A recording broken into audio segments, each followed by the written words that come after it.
रुकने assembly Warangal East N Narendra ने chief minister Telangana KCR के जन्मदिन के मौके पर वसई व अरीज आजम जही मिल्स ग्राउंड वरंगल पर नौ तामीर करदा तेलंगाना सेक्रेटरीट की फर्जी तस्वीर के कट आउट तकसीम किए गए, जहां पर बड़े पैमाने पर चीफ मिनिस्टर की सालगिरह तकरीब को मुनक्कद किया गया।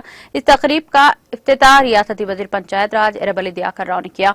इस तकरीब में पहले और दूसरे दिन शरीक होने वालों में रियासती वजीर Panchayat Raj Dayakar Rao, council vice chairman doctor Banda Prakash, साबिका deputy chief minister Kadiyam Srihari, MLC Biswaraju Saraiah, MLC Madhusudhanachari, MLA Muttireddy, A Ramesh, mayor Gundu Sudharani, deputy mayor Rizwana Shamim Masood और जेडपीटी चेयरपर्सन गुंडा ज्योति के अलावा बीआरएस के सीनियर आला कायदीन, कारपोरेटर, सुदूर और मुकामी अवाम की बड़ी तादाद शामिल थी।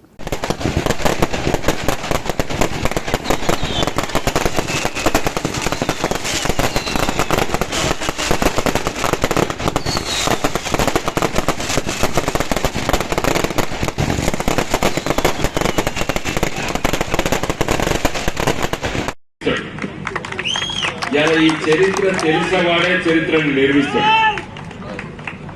2001 ఏప్రిల్ 27వ తారీఖు నాడు అక్కడ కేసీఆర్ గారు జలదృశ్యంలో గులాబీ జెండాను ఆవిష్కరించే రోజు నాకు గుర్తుకొచ్చింది.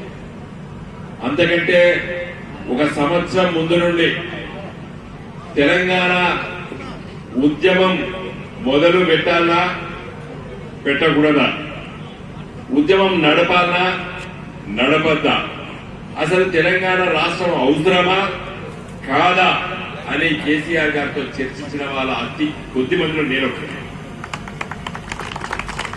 ఎందుకంటే దానికి కారణం ఏంటంటే మన వరంగల్ గడ్డ. తెలంగాణ ఉద్యమానికి తెలంగాణ రాష్ట్రానికి రావడానికి మన వరంగల్ మహానగరం